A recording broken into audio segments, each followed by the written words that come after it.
I think the world probably doesn't know a whole lot about us because we're relatively small. But this is how it starts, with a few people with a few ideas for something very different.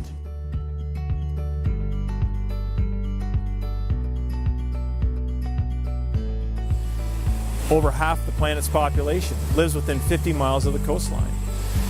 So generally, a good rule of practice is to have your energy generation close to your energy load. The people that are demanding the energy should have the energy generated close to them, so you don't have to transmit far. I believe, and I'm sure that everyone at this conference believes, that with the right engineering, we can make systems that deliver the energy at a price that you can afford and at a time that you want it from offshore resources. And that's why we're all here, and that's why it's important to have this conference. And this conference, I predict, is still very much in its infancy. You know, what's happening, there are bigger conferences that are related to offshore energy, much bigger conferences, but they're not addressing properly the issue of the integration of storage with that, and that's going to become massive. And in fact, several speakers this morning already said it's the elephant in the room.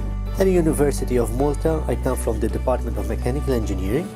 We're working on floating wind turbines. We'll look at aerodynamic aspects of floating wind turbines.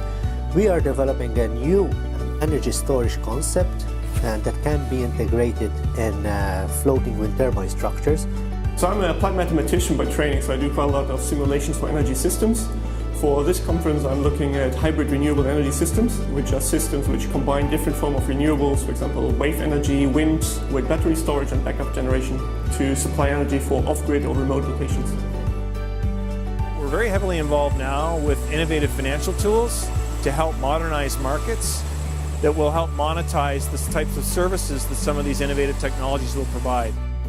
Market moves everything, and now with lower cost renewables and storage, that's becoming the new norm in the lower cost. So people are always very excited to certainly save money, and if you can save money and do it in a green way, then you've really, really done something special.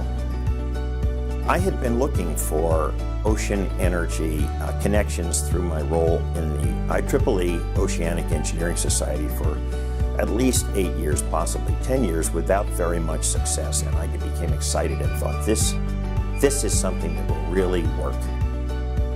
Bring clean, economic power to the people. And I think that's sort of the future for OSESS, is to continue to explore how we can work with natural resources to bring the best power solutions that people need.